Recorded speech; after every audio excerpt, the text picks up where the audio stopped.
Hey everybody, it's your boy Pee-wee back with another video. So today we're going to be doing a review of the manhwa My Lucky Encounter from the game turned reality, or The Curious Case of Chronicle, or there's another name, if I remember off the top of my head, it's like I pulled a 10th rank summon or something like that.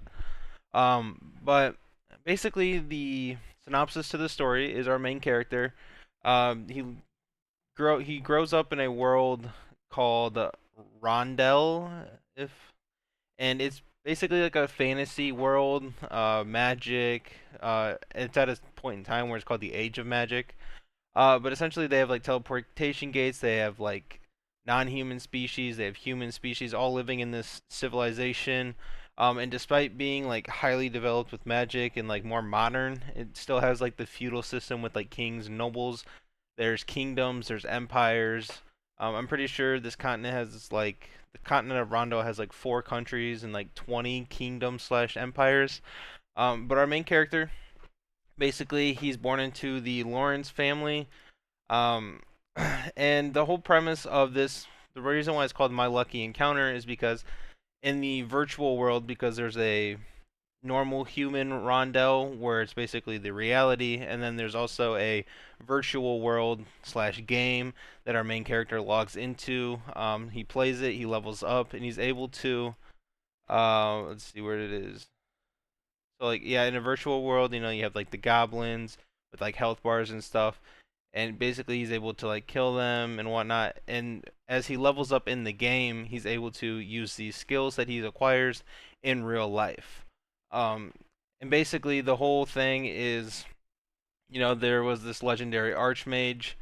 His name was Manuel Lucas, and he basically became like the strongest mage, or one of the strongest mages of like all time.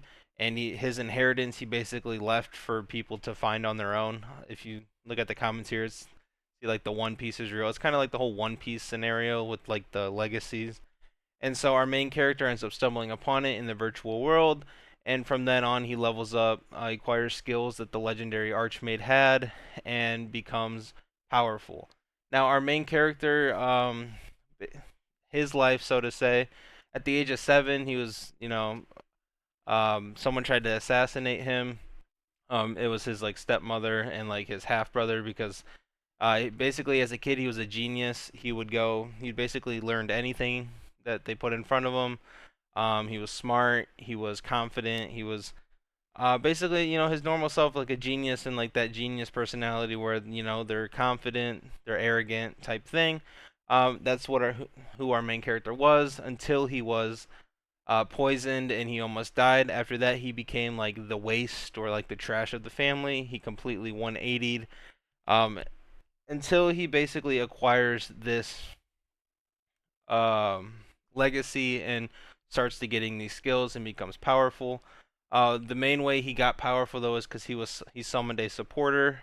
That's why that one name is like I pulled a 10th ring summon. Is basically he uses this legacy to summon a supporter that travels back into the real world with him, and as he levels up and becomes stronger, so does she. Um, the female lead of this comic is her. Like, if I show you right now, like they eventually do get married. They go around as like fiancés. She's not actually a human. She's like a humanoid. Like,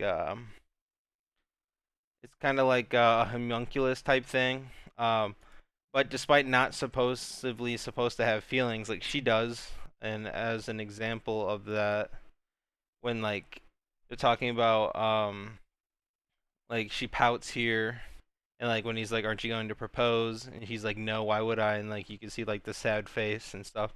So she's a homunculus who eventually gets emotions as well.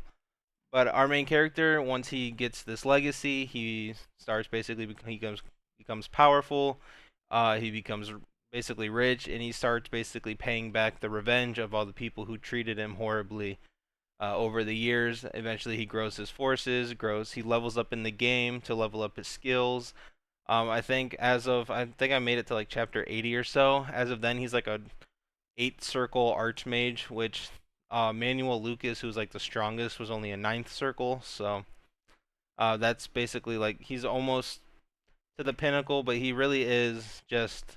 It's a story of a main character who is feigns weakness, feigns, being not smart and cowardly and whatnot until he has the power to back it up, where he basically returns to his former self of being that arrogant, powerful, smart, confident person that he was before the attempt on his life.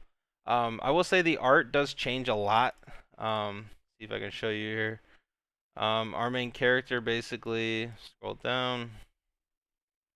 So like if you don't like when there's like a massive art change, you might not like this, but our main character, like I'm trying to find like a good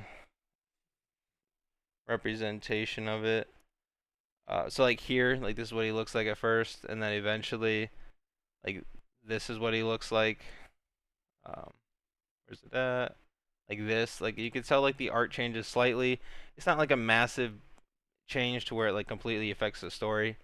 But yeah, I will say the pacing of the story is pretty quick as well. So if you don't like long drawn out stories or like arcs that are fully drawn out, this doesn't do that. I know a lot of people complain about how fast this actually moves, but I honestly like how fast it moves. I think it just makes it better that it is a fast paced story rather than a slow moving, slow burn type of story. But yeah, that'll be it for that review. I would say the art, I'd give it about a 6. I'd say the story, I'd give it about a 6 or 6, 7.5, somewhere around there. It's entertaining. It's nothing special. If you don't want to read this, you're not gonna miss out on anything. Um, it's not. It's definitely not a must read by any means. But I like the character dynamic between these two. I like the character dynamic basically with him and any other character because he basically, if you're his enemy, he's ruthless and does whatever he wants in like a comical way. Um, and then if you're like one of his people, he treats you well and he's good to the people that he's close to and he's ruthless to those that are his enemies. But yeah, Andy's smart. So if you like a smart MC who's ruthless to his enemies, you'll like this one. But yeah, that'll be it for this video. I hope you guys enjoyed it, and if you feel like you want to come back, I would appreciate it if you kept coming back.